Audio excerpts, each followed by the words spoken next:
আমরা প্রতিদিন একটা স্বাভাবিক জীবন বাঁচি, কিন্তু এই স্বাভাবিক জীবনের আড়ালে কিছু মানুষ আছে যাদের জীবনটা কখনোই স্বাভাবিক নয়।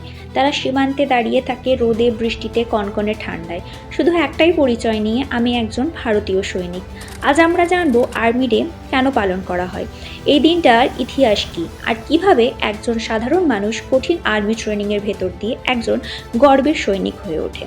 প্রতি বছর 15ই জানুয়ারি পালন করা হয় আর্মি ডে। এই দিনটা শুধু একটা অনুষ্ঠান নয়, এটা ভারতীয় সেনাবাহিনীর গর্বের ইতিহাস।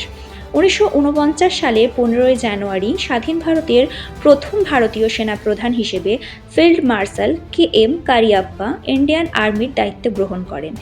এর আগে ভারতীয় সেনাবাহিনীর সর্বোচ্চ পদে ব্রিটিশ অফিসাররা নিযুক্ত থাকতেন। এই দিন থেকেই ভারতীয় সেনাবাহিনী সম্পূর্ণভাবে ভারতীয় নেতৃত্ব পরিচালিত হতে শুরু করে। তাই আর্মি ডে মানে স্বাধীন ভারতের আত্মসম্মান, ভারতীয় সেনাবাহিনীর শৃঙ্খলা আর দেশের জন্য নিঃশর্ত দায়িত্ববোধ। এই দিনটি পালন করা হয় ভারতীয় সেনাদের সাহস, ত্যাগ আর আত্মবলিদানকে সম্মান জানাতে।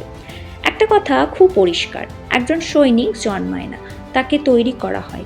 একজন সাধারণ যুবক, যার স্বপ্ন আছে, পরিবার আছে আর একটা সাধারণ জীবন আছে, যখন সে আর্মিতে যোগ দেয় তখন শুরু হয় তার জীবনের সবচেয়ে কঠিন অধ্যায়।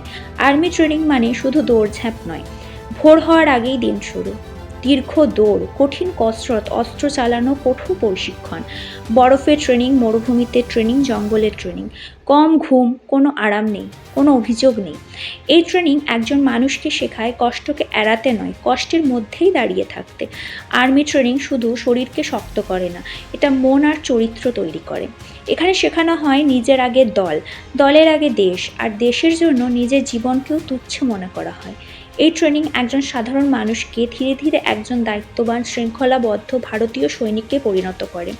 আর্মি ডে আমাদের মনে করিয়ে দেয়, দেশ মানে শুধু মাটি বা পতাকা নয়, দেশ মানে সেই মানুষগুলো যারা নিঃশব্দে, নিঃস্বার্থভাবে আমাদের রক্ষা করে। আজ আমরা নিরাপদ কারণ কেউ না কেউ সীমান্তে দাঁড়িয়ে আছে। এই সম্মান, এই শ্রদ্ধা চিরদিন তাদেরই প্রাপ্য।